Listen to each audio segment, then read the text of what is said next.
হুমায়ুন আহমেদ বাংলাদেশের সবচেয়ে জনপ্রিয় কথা সাহিত্যিক। হুমায়ুন আহমেদ তার সাহিত্য জীবনে অসংখ্য উপন্যাস রচনা করেছেন। আজ তার সেই সমস্ত উপন্যাস থেকে মৃত্যু নিয়ে বলা কিছু উক্তি এই ভিডিওতে আলোচনা করলাম। যে মানুষ মারা যাচ্ছে তার উপর কোনো রাগ, কোনো ঘৃণা করা উচিত নয়। অসম্ভব ক্ষমতাবান লোকেরা প্রায় সময় নিঃসঙ্গ অবস্থায় মারা যায়। মৃত্যুর ভয় বুদ্ধিমত্তার লক্ষণ, শুধুমাত্র নির্বোধদের মৃত্যুর ভয় থাকে না। অন্য ভুবনের দিকে যাবার আগে সবাই প্রিয়জনদের দেখতে চায়। মানুষের সঙ্গে গাছের অনেক মিল আছে। সবচেয়ে বড় মিল হলো গাছের মতো মানুষেরও শিকড় আছে। শিকড় উপড়ে ফেললে গাছের মৃত্যু হয়, মানুষেরও এক ধরনের মৃত্যু হয়। মানুষের নিয়তি হচ্ছে তাকে অনেক ক্ষুদ্র ক্ষুদ্র মৃত্যুর ভেতর দিয়ে অগ্রসর হতে হয় চূড়ান্ত মৃত্যুর দিকে। আমাদের দেশে প্রচলিত ধারণা হচ্ছে মৃত্যুর পর মানুষের ওজন বেড়ে যায়। আমি মনে করি এ ধারণা মানসিক। মৃত ব্যক্তির প্রতি এক ধরনের ভীতি আমাদের মধ্যে কাজ করে। এই ভীতির কারণে মৃত ব্যক্তির ওজন বেশি মনে হয়। ঘুম হচ্ছে দ্বিতীয় মৃত্যু। মানুষ হচ্ছে একমাত্র প্রাণী যে জানে একদিন তাকে মরতে হবে, কেননা অন্য কোনো প্রাণী মৃত্যুর জন্য প্রস্তুতি নেয় না, মানুষ নেয়। মানুষের যাত্রা কোনোদিনই শেষ হয় না, চলতেই থাকে, মৃত্যুর পরও চলতে থাকে। সে এক ভিন্ন যাত্রা।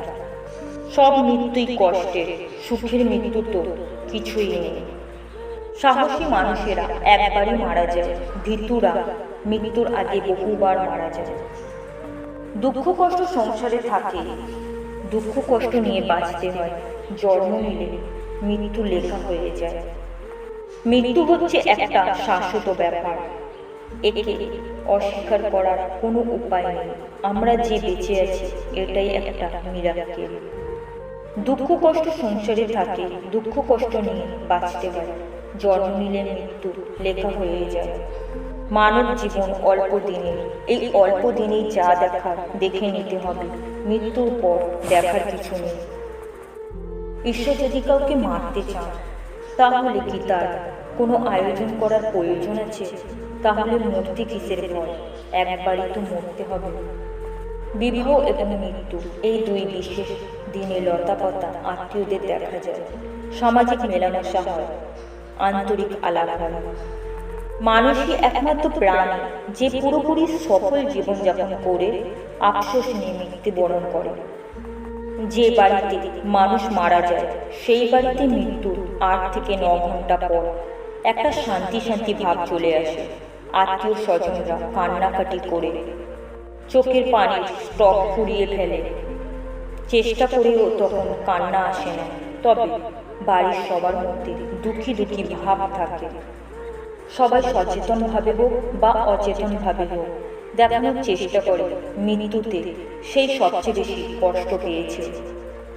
মূল দুঃখের চেয়ে অভিনয় দুঃখই প্রধান হয়ে দাঁড়ায়। একমাত্র ব্যতিক্রম সন্তানের মৃত্যুতে মায়ের দুঃখ।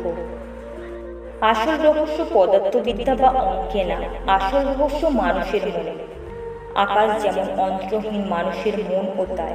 পৃথিবীর বেশিরভাগ অঙ্কবিদ আকাশের দিকে তাকিয়ে থাকতে ভালোবাসতেন। আকাশের দিকে তাকালে জাগতিক সবকিছু তুচ্ছ বলে মনে হয়। আমাদের জন্ম মৃত্যু সবই অর্থহীন। বেঁচে থাকার মতো আনন্দ আর কিছু নেই। আমরা জানি একদিন আমরা মরে যাব, এই জন্যই পৃথিবীটাকে এত সুন্দর লাগে। যদি জানতাম আমাদের মৃত্যু নেই তাহলে পৃথিবীটা কখনোই এত সুন্দর লাগতো না। অসম্ভব ক্ষমতাবান লোকেরা প্রায় সময় নিঃসঙ্গ অবস্থায় মারা যায়। মৃত্যুর সময় পাশে কেউ থাকবে না, এর চেয়ে ভয়াবহ বোধ হয় আর কিছুই নেই। অত্যন্ত কোনো একজন মানুষকে বলে যাওয়া দরকার। নিঃসঙ্গ ঘর থেকে একা একা চলে যাওয়া যায় না, যাওয়া উচিতও না। এটা হৃদয়হীন ব্যাপার। মৃত্যু টের পাওয়া যায়, তার পদশব্দ ক্ষীণ কিন্তু অত্যন্ত তীক্ষ্ণ।